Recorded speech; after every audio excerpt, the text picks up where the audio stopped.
So I have a question for you. If I was earning many millions per year, I'm very well paid, and you are, I guess, kind of in charge of my job when I'm out doing it. You kind of help me make sure that I'm doing it properly and keep me safe and keep the game flowing. And I just came after you, and I kind of had enough. And I was like, you know what, you're terrible. And you're not just terrible. I'm going to chuck some expletives in there, and I'm going to really come after you and name you, and maybe even list your home address and some family members, and really, really explicitly come after you. And if you can't figure it out, I'm talking about how Fred Van Fleet went after a referee and received a 30K fine, which is, as a little bit more uncovering came out, not the largest amount of money you could be fined for criticizing an umpire, but considering it's an unprecedented attack in which we're specifically naming a person and we're really coming after someone and very premeditated too. We're talking about, you know, getting ejected early, having time to hit the showers, stretch, massage, get dressed for press conference.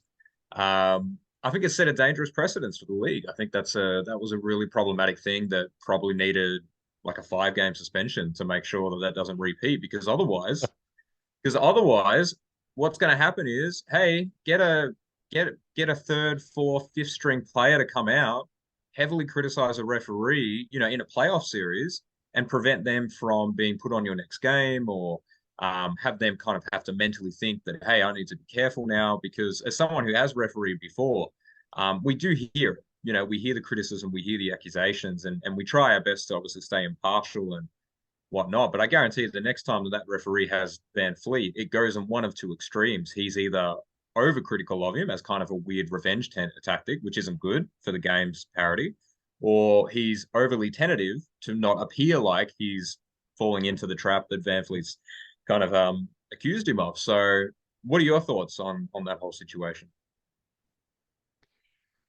You did drop it in there. So to be clear here, how long were you a referee for? I did it for 6 years. 6 years, okay.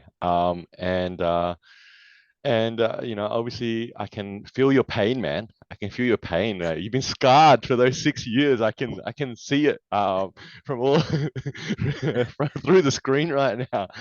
And I guess look, I'm gonna give a different take here, and you're probably gonna say that's not how you feel about it. I guess at a junior level, obviously you were refing a domestic junior senior level sort of situation. I agree that you do have to stay in line with your comments and how you deal with the refereeing and how you feel about the refereeing. Referees might be 15 years old, they might come with different experiences and so on and so forth. And it is a mixed bag, and understandably at that sort of lower level. However, we're talking about the NBA. We're talking about the NBA. This is a professional sports league. This is a professional basketball league, the best basketball league in the world. And just like when players play in a domestic or junior level, you also, you wouldn't go out there and really get in their face and heckle them for every shot and every game they're playing, stuff like that. You also would temper the way you would sort of attend and support and, act at a game.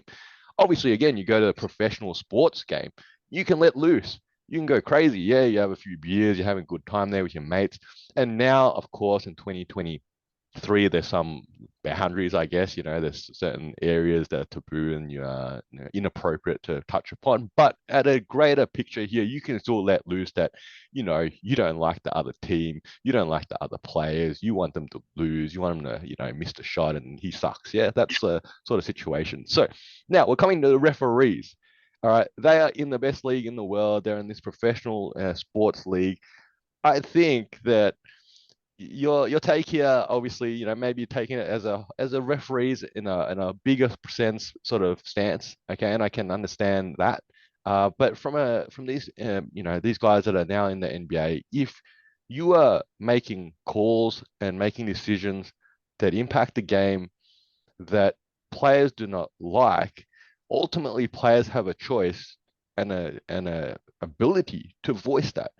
And I think, I guess by the time you get to the level, let's be clear, you probably have a thick skin and you need a thick skin.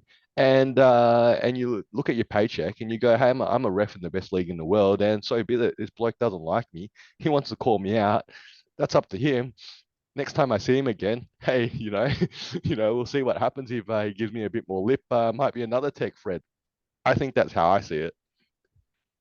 I just think that it's setting a precedence, and I think what you might see is that, the classic one that I think of is Chris Paul and Scott Foster, right? So there's all that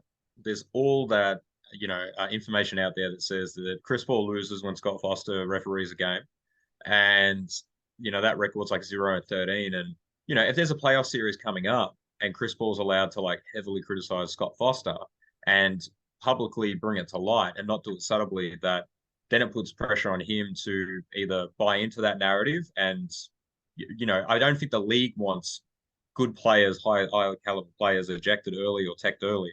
And they don't want that transparency as well. They don't want to be viewed with a league of umpires that can be easily swayed into making decisions. And I think to me, that's where the precedents can be set, because this was a first time thing. And I think the league had a chance to go, bang, 5 games, do not talk directly about a referee's performance. It's inappropriate. And it stops it from probably happening again, because a 5 game suspension is without pay. So therefore, it's like higher caliber than just a petty fine. I think I think there's a few things here. I'm not sure in the history of NBA, potentially in the history of sport, maybe I'd imagine there has been cases in the history of sports where a player or athlete obviously makes perhaps threatening or derogatory comments about referees or those officials in charge. I think at that point you would then, and I would imagine those leagues and associations would have probably issued a fine or potentially a suspension in that sort of sense. I don't think Fred VanVleet crossed the line here. And I think you're talking about players should shut up and not complain. I don't know. It just what sort of again, how's that going to happen? If they're not going to complain at the media conference, then they're going to go on Twitter. If they're not going to complain on Twitter, then they're going to go somewhere else. And you're basically saying that, and you think about everyone else, as a general public, we're entitled to voice our opinion. We can go to Google review. We can tell everyone we like. We can post on our Facebook. And I don't know. It's a similar sort of situation as far as I'm concerned. I think the main thing you mentioned there is that we're officially on Twitter and people should follow us. I think that's what you meant by the end of that. Yo, this is Two Guys with Spare Time. I'm Faz, this is Nick.